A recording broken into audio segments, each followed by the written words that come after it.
हे एवढं संबंध नाहीये। मोहन भागवत बोललेले आहेत या देशामध्ये राहतो तो प्रत्येक जण हिंदू आहे। मग हे तुमचे जे केले चपाट्या करतायत हिंदू मुस्लिम आम्ही जे शब्द परत नाही त्याच्यावर ठाम आहे की हा देश जो स्वतःचा मानतो तो आमचा आहे। त्या सोफिया कुरेशी त्यांना हे भाजपवाले पाकिस्तानाचे अतिरेकी बहीण बोलले होते की सोफिया कुरेशी आमची सगळ्यांची बहीण आहे, हे आमचं हिंदुत्व आहे। काहीतरी एक दिशा ठरवा, काहीतरी एक कुठे जायचं ते ठरवा। कारण एका बाजूला तुम्ही सोफिया कुरेशीला पाकिस्तानाची बहीण म्हणताय, अतिरेक्यांची बहीण म्हणताय, दुसऱ्या बाजूला बिल्किस बानोची अत्याचार करणाऱ्यांची तुम्ही स्वागत करून मिरवणूक काढताय आणि त्याच वेळेला मोदी सांगतायत की मुस्लिम महिलांकडनं रक्षाबंधन करून घ्या। एका बाजूला बटाके तो बटाके म्हणायचं आणि दुसऱ्या बाजूला मोदी सांगतात की लहानपणी त्यांच्या आजूबाजूला मुस्लिम लोकांची सगळी वस्ती होती, त्यांच्या घरी ईदच्या वेळेला जेवण सुद्धा मुस्लिम घरात न्यायचं।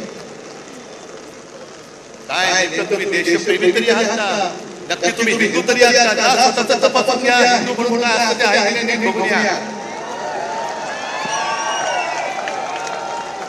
आणि देशप्रेम तुम्ही आम्हाला शिकवताय। काल परवा झालेली क्रिकेट मॅच एशिया कप तो जिंकल्यानंतर जो माणूस क्रिकेटची तुलना युद्धाबरोबर करतो तो माणूस बेशरम आहे।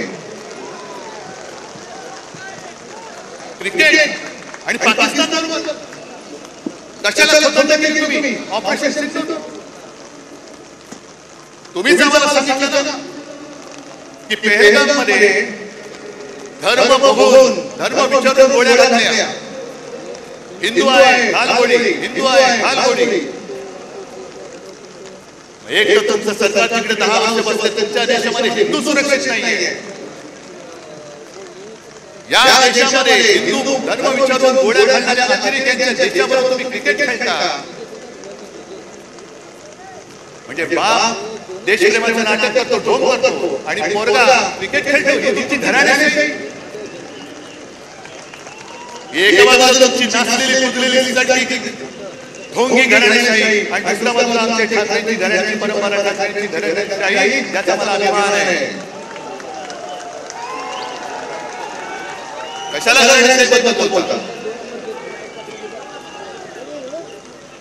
आणि म्हणूनच तुम्ही किती जरी प्रयत्न केले तरी ती तुफान गर्दी, पाऊस पडतोय, आम्ही खुर्च्या पुढाखाली येऊन बसणारी माणसं नाहीये।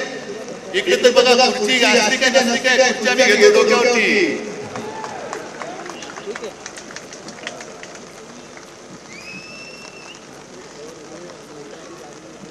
आणि मुंबईच्या बद्दल जर बोलायचं झालं कारण आता निवडणूक आहे।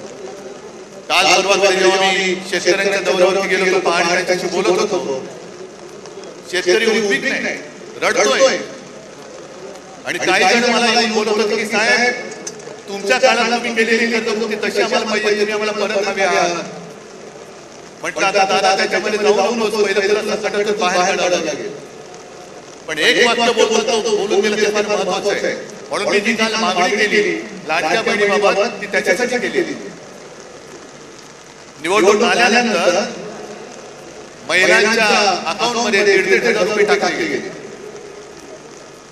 आणि ही गोष्ट काही म्हणून मान्य केली पाहिजे की महिला थोड्याशा नाही म्हटलं तरी जिकडे खायला अन्न नाही तिकडे 1,500 रुपये मिळत असतील आणि घरात ते 1-2 रात्री मुलाबाळांना काही खाऊ देऊ शकत असेल